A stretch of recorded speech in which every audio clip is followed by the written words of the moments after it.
চলে এসেছি যোধপুর পার্ক শারদিয়া উৎসব কমিটিতে। আপনারা দেখছেন ইনকোরা টিভি জাগমা দুর্গা 2025-এর পুজো পরিক্রমা রাউন্ড 1।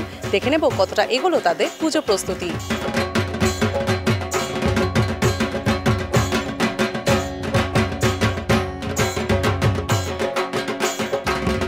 যোধপুর পার্ক সার্বজনীনের এবছর ৭৪তম বর্ষ। তো এবছরের আমাদের থিম ভাবনা হচ্ছে আদি অনন্ত হর হর গঙ্গে। মানে এখানে আমরা বেসিক্যালি দেখাতে চাইছি যে গঙ্গার যে দূষণটা হচ্ছে সেই দূষণটা রোধ করা। জলই তো জীবন, যেখানে লাইফটা রয়েছে প্রত্যেকের জন্যই জলটা প্রচণ্ড ইম্পর্টেন্ট। এখানে আমরা একটা মহাদেবের বড় স্কাল্পচার করছি। উনিই তো প্রথম গঙ্গার ধারাকে তার জটায় গঙ্গাকে ধারণ করেছিলেন। তো যাতে আমরা প্রত্যেকটা প্রাণী এবং উদ্ভিদ পৃথিবীকে সুন্দরভাবে প্রাণ প্রতিষ্ঠা করতে পারে তার জন্যই। এবং এখানে এটাও দেখানো হবে যে মা গঙ্গা শিবের জটা থেকে পড়ছেন ধরিত্রীতে।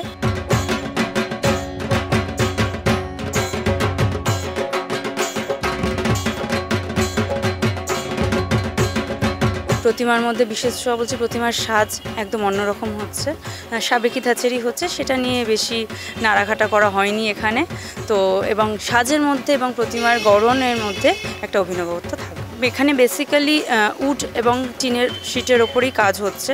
মানে এখানে আমরা দেখাচ্ছি যে 12টা বাবার মন্দির যেখান থেকে গঙ্গা প্রবাহিত হয়েছে এবং গঙ্গার উৎপত্তি থেকে গঙ্গার মিলনস্থল যেখানে। তো প্রত্যেকটা মণ্ডপের আনাচে কানাচে এই জিনিসগুলোই দেখতে পাবেন দর্শকরা এসে। এবং একটা বার্তাও রয়েছে যে আমাদের এটা প্রত্যেকেরই দায়িত্ব গঙ্গার জল যাতে পরিশ্রুত থাকে, বিশুদ্ধ থাকে।